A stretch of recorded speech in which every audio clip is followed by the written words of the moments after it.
j'ai l'impression que la job de notre juge Nicolas n'a pas été très facile, pardon. Difficile, c'est le lapsus. Non, vraiment, pas facile ce soir avec nos deux guitaristes, Jérémy et Jimmy. Bravo, les gars, vous avez super bien fait ça.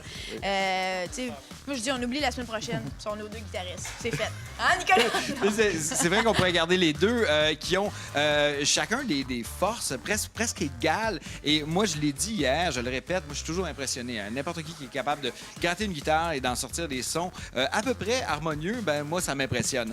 Alors, on va passer dans l'ordre un petit peu.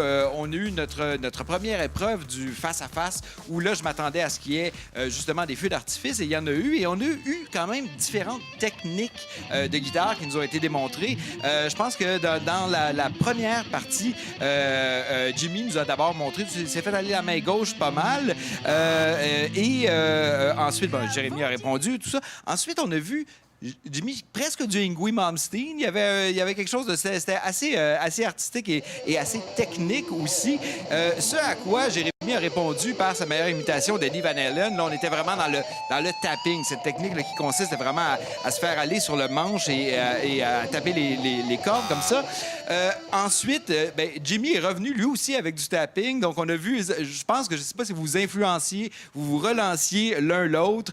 Et Jérémy a fini ça avec un son quand même assez rock, moi, qui me plaît. Il y avait un petit peu plus d'effet aussi sur ton son. Le son de Jimmy était un petit peu plus propre. Ça a été vraiment difficile pour moi. Finalement, je l'ai donné à Jérémy, cette épreuve-là, parce que j'ai aimé comme l'attitude rock que tu as apportée. Ensuite, je l'ai dit, vous avez choisi des guitaristes d'exception à imiter et à suivre. Jimmy Page et Randy Rhoads, ça, c'est vraiment pas évident. D'autant que Jimmy, je pense que c'était pas exactement la version à laquelle tu t'attendais. Cela dit, vous avez été les deux excellents, mais j'ai remarqué que Jérémy a eu une petite hésitation quand même. Tu as bloqué à un moment donné, tu as eu de la misère à retrouver le tempo.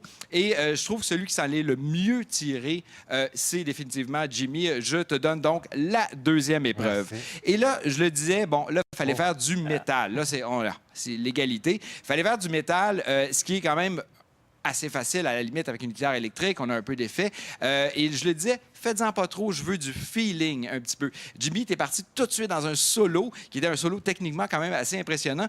Mais je pense que Jérémy a, avec le son aussi, avec le feeling, rendu un petit peu mieux l'esprit du métal. Donc, je t'ai donné le point de ce côté-là, ce qui fait que Jérémy, t'es notre gagnante ce soir. Ah, félicitations, Jérémy. Bravo, Jimmy, pour tout ce que tu as fait. Tu as vraiment bien fait. Tu étais un bon compétiteur. Bravo.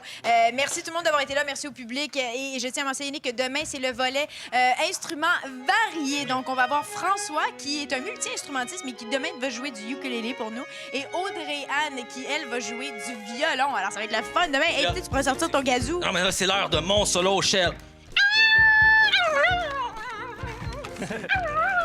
Hey, c'est gênant. T'es pas gêné, là, à côté de deux guitaristes? Merci, Jay. Hey, excuse-moi, les gars. Excuse-moi, c'est pas... Merci beaucoup, les gars. Puis, Jérémy, on se retrouve prochainement à Top Musique. Félicitations. Merci tout le monde d'avoir été là. Bye. Voici Fall Out Boy. À demain.